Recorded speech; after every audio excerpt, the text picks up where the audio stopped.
You know, you alluded to the Rose Bowl, and Ryan Day came off the field at halftime, and then even in his post-game comments, even though they were a bit compromised by the win, of course, taking some of the steam out of it, and then a better performance in the second half, especially at halftime coming off the field. He was about as pointed as you get from a head coach. I can imagine what the verbiage was like behind closed doors about the defense being completely unacceptable. So now he's addressing it, and he's gaining, it seems, rave reviews from media and fans and people that have some say so in this, and some level of credibility, I should say, in this. So he's getting at least a thumbs up in regards to taking action.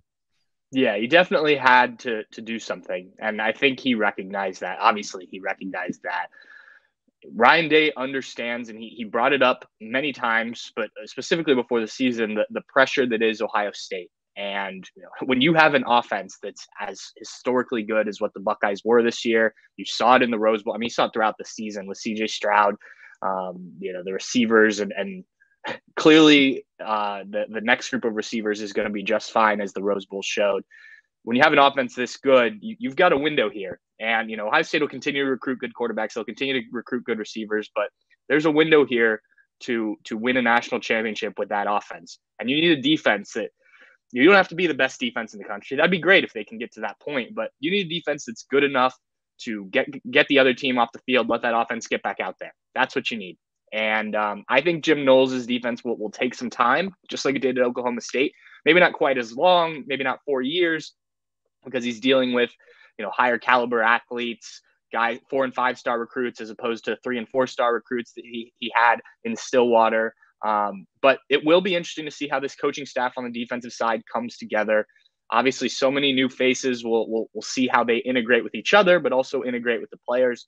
I'm really interested in Tim Walton, a guy who, as you mentioned earlier, coached or played at Ohio State in the early 90s, has plenty of experience both at the college level and the NFL level.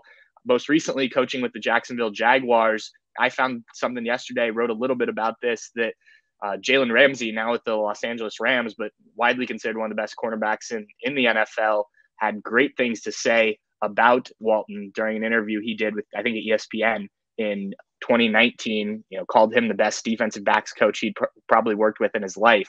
So that's a good sign if you're an Ohio State fan. And Eliano just finished with Cincinnati, where he developed some really good defensive backs. And the Cincinnati defense obviously helped get the team to the college football playoff. Now, you can make the argument Cincinnati doesn't play a Big Ten schedule. They did not hold up as well against an Alabama.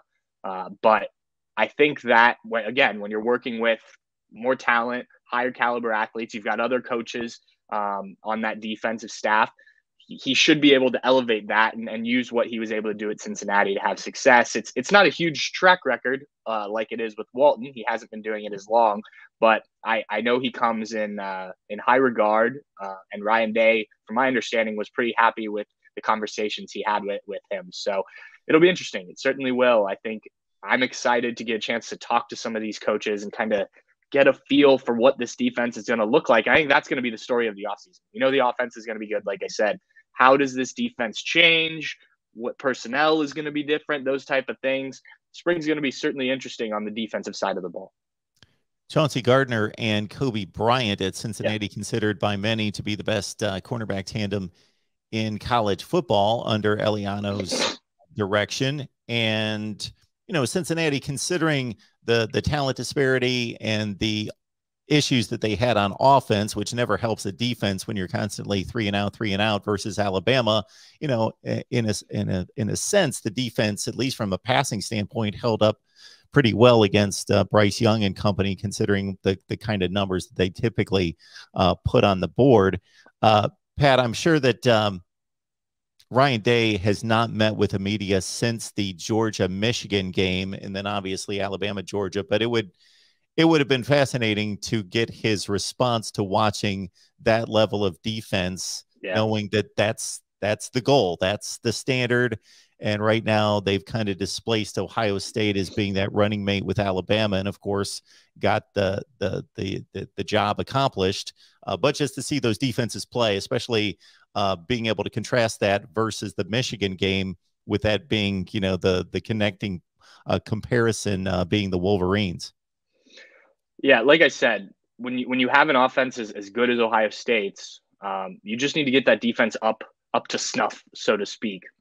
Ideally, you are at the level of what Georgia was able to do in almost every game except the SEC championship game this year. But I think when you look at those, when you kind of compare those three teams, as talented as Alabama is, they don't have the same type of offense as Ohio State, or at least didn't in 2021. And especially when you lose 2,000-yard receivers like ended up happening in the national championship game, they obviously become a lot less explosive. But the defense was certainly ahead of Ohio State's. Georgia's defense carried that team throughout the season. I mean, that was their hallmark. It reminded me when I watched them more of the Jim Tressel Ohio State, where the offense was kind of second fiddle to what the defense was going to do more often than not.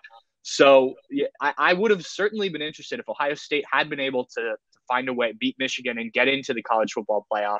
And I wouldn't have felt great about the Buckeyes' chances of winning a national championship, just because I do think you need that defensive component. But seeing this Ohio State offense at its full capacity, you know, with Chris Olave, with Garrett Wilson, against a Georgia and Alabama defense, just what it would have looked like. I think it would have been interesting to see kind of that juxtaposition of, especially Georgia, the top, you know, one of the top, I'm not sure where they sat statistically, defenses in the country, and then one of, if not the top offenses, and kind of how that battle would have played out. But if you're Ohio State, what you want now is to have the best of both worlds, where you're good on both sides of the ball.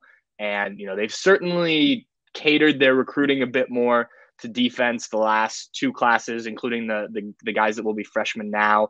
I think if you look at the recruiting classes, there are more defensive players towards the top of the class, higher ranked defensive players coming in. Last year's class, you had JT Tuimoloau, Jack Sawyer.